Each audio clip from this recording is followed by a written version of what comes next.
Warms your heart. What I wanted to speak about today is I really want other people, I had a class the other night, and a lot of people asked me questions about how mediumship, how the connection, how this stuff works. How it works. Mostly with mediumship, it is to go within the stillness. That's what it takes, is to go within the stillness within your being. And if we allow ourselves to do that, and a lot of people will get this thought in their mind. So, well, I never get quiet. I never quiet my mind. I got stuff. I love stuff. And they negatively put things in the vibration to stop it from arriving. What they do, they continually say, well, I can't do that. I'm not going to be able to do that. Can't do that. Not going to do that. But if we allow ourselves just to sit in a positive vibrational note within our lives, just sit for a moment, for a few moments. Allow yourself to feel the energy. Now, you might not feel it the first day, second day, third day, it might take you a month. But if you continually look for that part of mediumship, or that part of that communication with spirit, you'll be able to see it. It will eventually start to manifest itself within your life. Whatever part that you need to play. My grandmother used to say mediumship was like a tightrope dance. Walking the tightrope with the 2 bars and the little buckets on each end and trying to keep our balance. And through our little journey in mediumship and spiritual work, we're trying to balance everything. Balance everything, because all this stuff comes at us. When we first get into this work, everybody's telling us how it works for them. All this book, you know, I read this book worked for me, it should work for you. And we have all this stuff that manifests itself towards us, and pretty soon we get psychic overload. We just kind of fall off. Then we get exhausted, and then we just get out of it. But spirit doesn't really want you to give up on mediumship. They don't want you to give up on that communication with spirit, the communication that you have on a personal vibration, a personal relationship with spirit. So we want to try to keep working out the vibration. Whether you fall off and you have to empty things out and get back up on the tightrope, it doesn't matter. It doesn't matter how many times you have to jump up there. Eventually you'll start to walk. You'll start to connect to the spirits that are supposed to connect to you. When I teach trance mediumship and working with channeling in people's lives, we have to, that's the stillness within your vibration, to allow the stillness to arrive. Have to give up a little bit of control. The misthought with trance mediumship is people think the spirit just jumps into you. That doesn't happen. Kind of a misconception of spirit jumps. Spirit overshadows the back part of your brain. It connects to you. Uses your voice box, uses your back part of your brain, but they overshadow you. They pull up in your auric field and then use you. Use your voice box, your different situation to work through you. Works with mediumship, works with healing. When you're doing healing, spirits are sitting right behind you with their hands on your hands, and they are overshadowing your being as you produce the healing. Sacred mediumship, they're there sitting with you. It's only that we don't realize they're there. Even through our meditations, we have people sitting in meditation with us. Sitting with us from the spirit world. Sitting in our room, in our space that we meditate. You have a group of people that are kind of not overseeing, but helping. Putting energy into the mix. Even though you might not see them, they are there. There are people in this church that you don't see right now, but they are here. They have come to church. Pews are full. But we have to realize that we have to give up a little bit of control within our being to allow spirit to speak to us. We're always trying to control the outcome, might not get to that part of the bridge. We have to allow spirit to work with us. Whether it's healing, whether it's a modality of healing, whether it's mediumship, whether it's psychic work, whatever you perceive like, I'm good at that. I like that. Then follow that course. Follow that vibrational course that you set yourself off on. And that might be the first thing you see in the store. Shiny, shiny, I want that. First thing you see, go with that. Go with what you first envision that you should envision your life. Don't rush yourself because somebody says, oh my God, I got a book for you. And you read the book and you go, I didn't like that. Didn't like that at all. But he said, oh, no, you have to do that book. And you go, no, I don't want it. I don't want to do that book. I want to do it that way. Do it what works for you, what fits the vibration for you. I have so many people I teach all over the state. I teach all over. And a lot of people will come up to me and go, I'm going, who taught you that? Who brought that into your being? Because it stopped them on the path. It stopped them from moving forward. Sometimes we get information. We get information in our vibration. And it clicks something. It tells us like, ooh, that's right. Oh, that sounds good. That works for me. That sounds great. Follow your course. Follow what makes sense to you. If it doesn't make sense to you, then probably don't go in that way. Don't travel down that path or that roadway in that direction if it doesn't make sense to you in this work. We're celebrating all kinds of stuff with spiritualism. It's been around for a while, but spiritualism is supposed to be upliftment. It's supposed to be encouragement. It's supposed to be bringing you to a higher sense of consciousness. That's what spiritualism is supposed to do. It's not supposed to drag you down. It's supposed to bring you up. Arrive up. Like attracts like. Remember that in your vibration. Natural law. Like attracts like. It does. So whatever you're attracting, whatever you're placing into your mental state is what you will attract. We have an individual that does all kinds of events. He must have a smudge stick about the size of this podium. And he lights it. And he's running through that place and it looks like we need to call 911 because so much smoke is coming out of the building.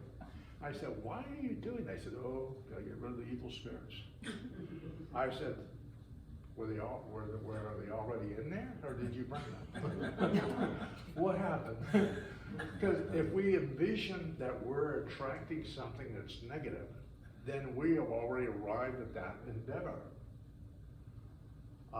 Some of the mediums I work with up north, and a lot of the major mediums, and a few of them that have died now, have passed to spirit. But the question is ask for your highest and best. Highest and best for you. Highest and best. Covers all bases.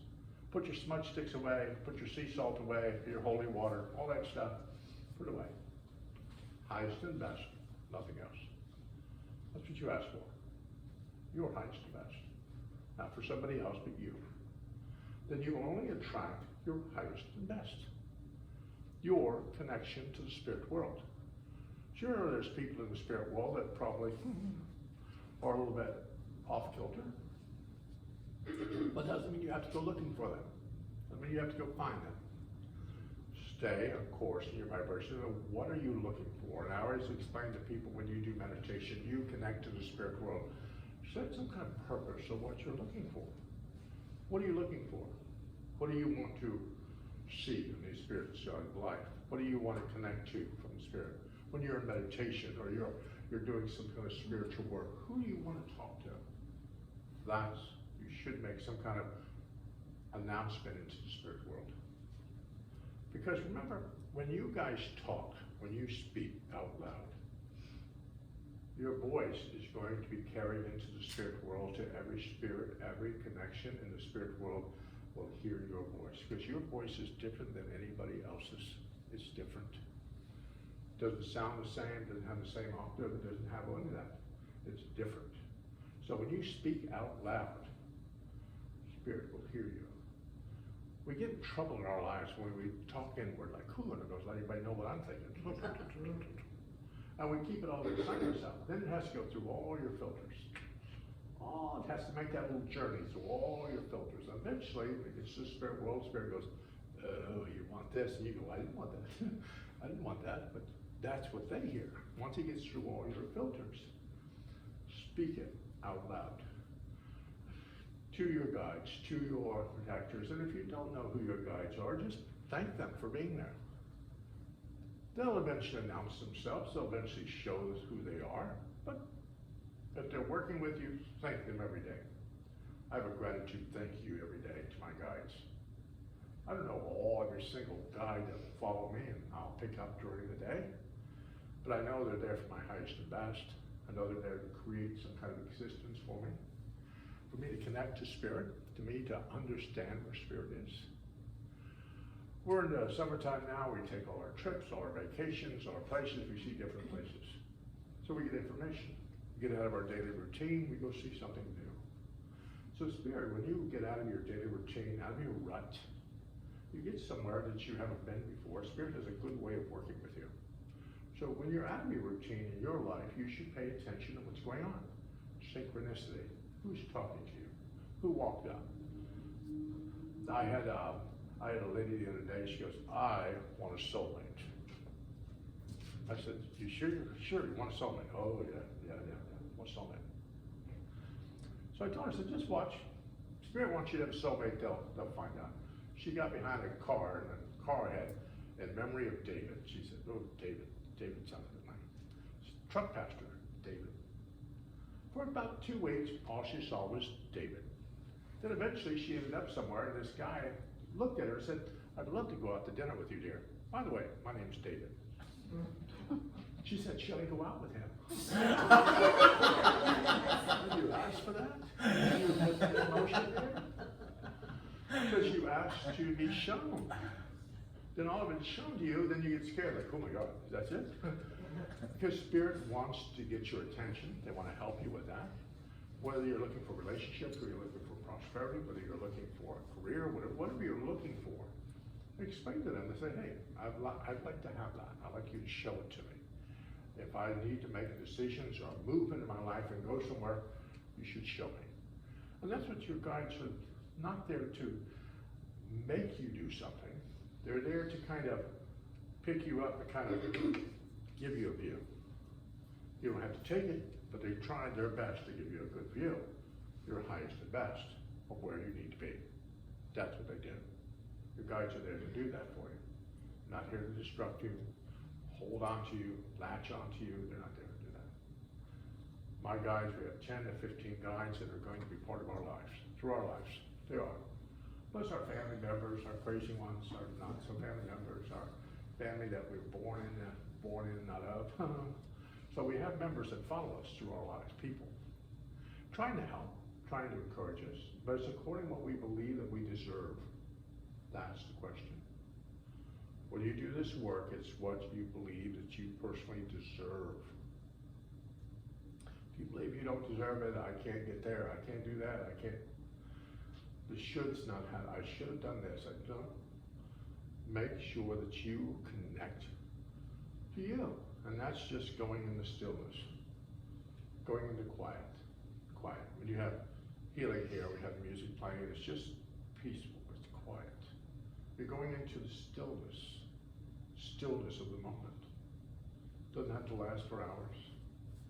When I teach channeling, it's the question of when spirit attaching on, not moving into your field, overshadowing you. You have to be able to work with that spirit.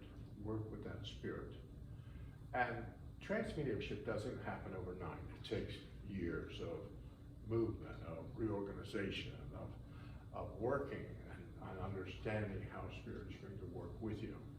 You just don't let the first spirit that's walking by go, "Go ahead, jump in, go ahead, I'll do it." No, you discern the spirits that are working with you. So you ask questions.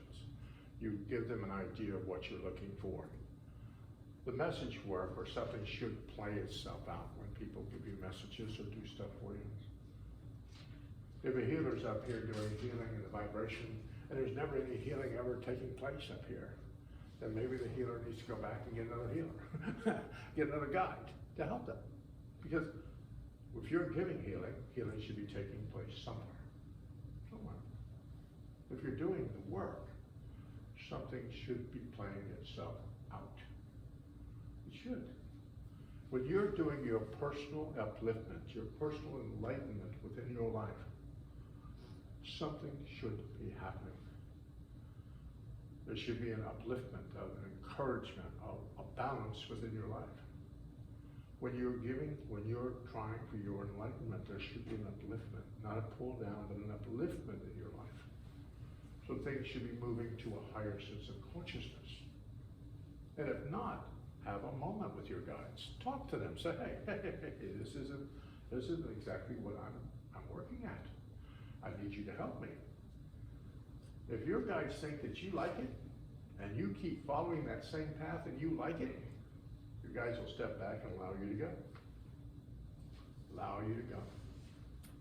Until you eventually stop and say, hey, I need your help. When I was up in Lilydale, I'd go up on a stump. That was back years ago when the mediums actually got up on the stump. They've got it all fenced off now, I can't get up on the stump. It's not a stump now, it's a root. But we used to get up on the stump and read. And I was like 12, 13 years old, up on the stump reading. So the question is, one time I said, I don't need you guys to help me. I'm good at this. I am really good at this. So you guys need to step back. Woo, worst message service I ever had. I didn't allow them to help me. That's the same thing with any modality that you're doing in this work. You need them to help you. Need them to stand guard, them to protect you, them to work with you, to bring the people, the events from the spirit world to help your vibration. You will attract who's good at that. If you're doing transmediumship, you're going to attract spirits from the spirit world that are good with trance. You're doing healing, you're attracting healers. You're attracting teachers, healers, people that are doing the work in the spirit world. They are going to rise your vibration. You're not going to attract your Aunt Viola, who's never done healing in her whole life. Never even wanted to put her hands on somebody. She's not the one that's going to be standing behind you teaching you healing. She's not going to be the one. It's going to be people that have done the work, that have done that work, will be standing with you. You're not going to get a podiatrist when you need brain surgery. Remember that. So you're going to attract who is supposed to be here in your life. So maybe you might not know who's here helping you, but you feel very comfortable with the energy. Thank them for being here. Thank them for connecting to you, because it might be the person you're working with. I might be speaking to your mother, and your mother is working with me because she wants to speak to you. She wants to have that connection to you, so she'll work with me. I might not know your mother personally, but I can feel her energy. I know she's good, and she's going to talk to you. She's going to make that conversation. That is the same with the guides and things that follow you. You have to make the vibration. You might walk that tightrope. You might throw all these books and everything in the world in these containers, but you still have to keep your balance, your vibration. You have to eat well, take care of yourself, meditate, get quiet every once in a while. Put yourself where people, my mother used to say, you never want to hang around with people that are too negative and make you too crazy.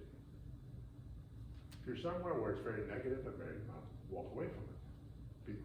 Be vibrational. And when you get into spiritual work, you'll understand that you'll notice that there are things that you used to do before you really got into the work. You go, I don't do that anymore.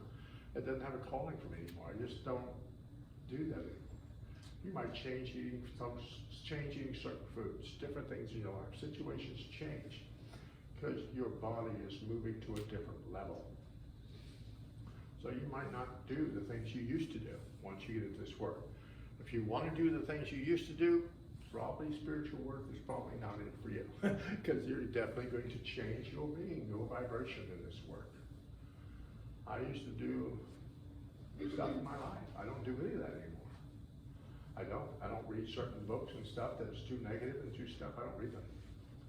I don't look at TVs unless I'm watching something that I want to watch, but it's not going to be very negative. I don't allow negative energy into my being. I don't. And that's what I try my best. Sometimes they come out of the woodwork and there's there. But most of the time I try to keep it so I'm not attracting negative stuff in my life. And that's especially if you're watching television. Turn it off. Put the mute button on. Let it be. Don't sit there and listen to it as it keeps forcing that energy down your throat. Or sitting in a group of people that is very negative around the whole table, and you're just sitting there taking it. Even though you're not agreeing with the energy at the table, you sat there. You placed yourself in that situation. Get up and move. Get up and move. That's all you do. Just get up and move.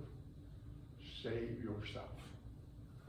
Save yourself from attracting the energy that you have placed yourself into. That's what I love to catch people. They get negative in their lives. Don't get negative. Understand that you are this bright light that spirit is attracted to. And then when they arrive in your life, they want to make the light brighter, make it shine more. Because as above, so below.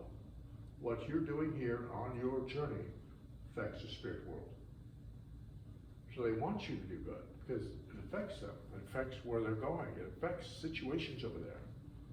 So, as above, so below here. So when you're sitting in a vibration, your life isn't quite working, talk to your guides. Have a conversation out loud. Talk to them. Have a conversation. Let them know that what you're looking for. Because sometimes we ask for things that we don't need. We don't need it. Like to have it done, don't need it done. Ask what you personally need in your life. What do you need? What do you feel that you personally need? Ask for that or better. Ask for that or better. We'll take better, but this would work for you. This is what you feel would work for you. Ask them for that. Because they will go out and bring people, events, and situations in your life to get your attention so you will move in that direction.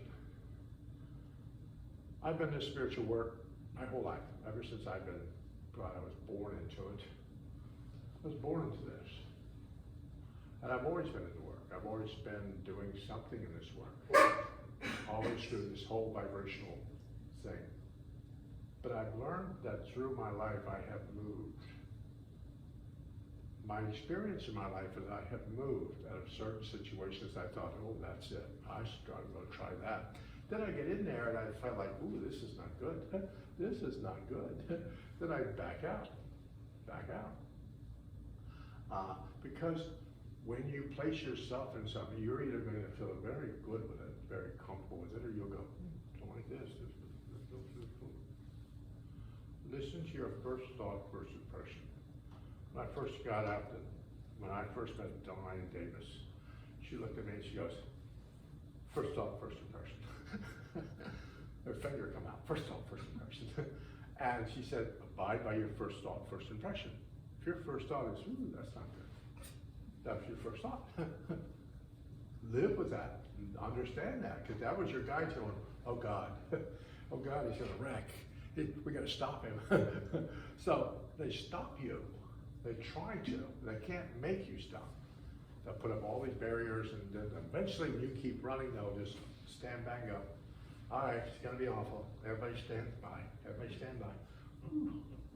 Then they don't jump out after you. They don't save you. Guides should not save you. They warn you. I learned that over my life. They warn you. They don't save you. You can fall off the cliff. They'll just sit there, wait for you to climb out. They don't jump off the cliff with you. They're smarter than that. They just warn you. So when you are doing things in your life, be very positive. Don't just this negative situation go, oh, I'll never do that. I'll never get names. I'll never quiet my mind. I'll never do this. Now you've already told your guides, you just never. I just never. I'll just never. I'll never be a good healer. I'll never do this. I'll never connect to my healing guides. I'll never. And then you never progress any further. You go, oh, I wonder what's happening. I never. Because you said that to your guides. I never say I never to my guides. I say I'm open. Whatever's for my highest and best, I'm able. I'm able. I'm able. Always be able to accept it for your highest and best. They want you to give names. They want you to dance with the higher spirits. God bless. We're here. I'm able. But don't believe that you can't do it. Mediumship is a tightrope. Not everybody's going to be a medium. Not everybody's going to be that, well, the psychic energy's going on, different things going on, but not everybody's going to venture in to be the medium. Not everybody's going to venture that far. Because mediumship takes work. It takes your commitment to your guides. Work. Same thing as a commissioned healer. It takes work. It takes work to get to that point that you're a healer. It takes work on your part to get you there. Get you there. Because eventually, if you stop on the path, on that tightrope, eventually, if you stop there, you're eventually going to lose your footing. You're going to fall. Then you got to climb back up, start all over again. But remember in your life, always start over. Don't quit. Don't quit on yourself. Understand that you need that communication with Spirit. On a personal level, on an upliftment level, enlightenment level, whatever you call it, you need that connection. Whether through your dream state, whether through your meditative state, or your walking state, it doesn't matter. You need them to try to help you. Because all of us are not in this perfect little bubble, that all the people around us are perfect. Some of us have got the keys to the sanitarium. We've got the keys. We've got a lot of people around us that are not quite at that level. And we think as healers or mediums that we can heal them. We can work with them. Sometimes we have to pick our battles. Pick your battles. Sometimes somebody else needs to take them where they need to be. Our lady came to me the other day and said, what kind of readings you do? I said, spiritual readings. You do mystic? You don't do tarot? I said, no. I really want a woman. You're not a woman. I said, you think so? No. I'm not going to get a reading with you. I want a woman, I want tarot. I said, go find a woman with a tarot deck. Sometimes we have to allow people to go wherever they feel like they need to go. Might not want to get healing with me. They want a woman, not a man, to heal them. So the question is, don't feel upset if somebody doesn't come to you. It can be good to you.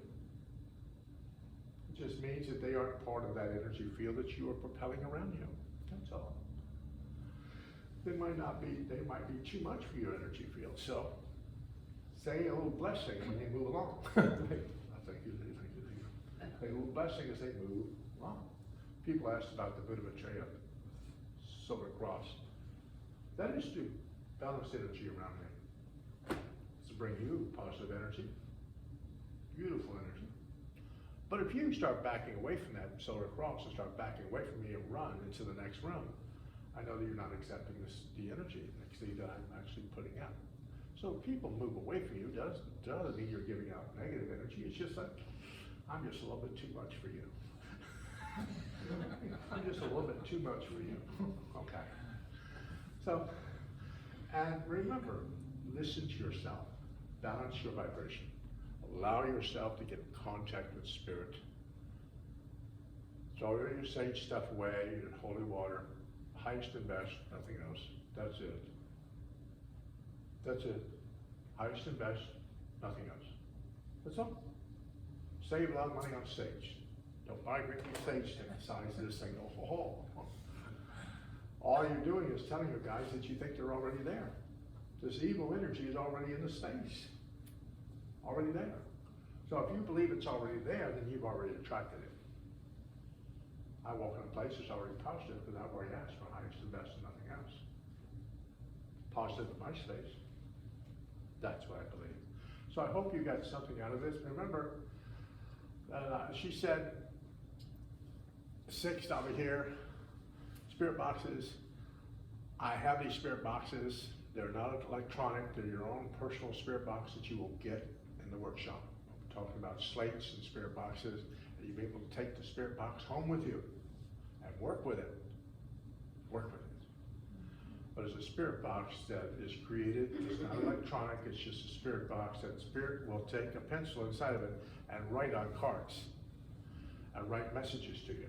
It's your own little personal spirit box, and I create them.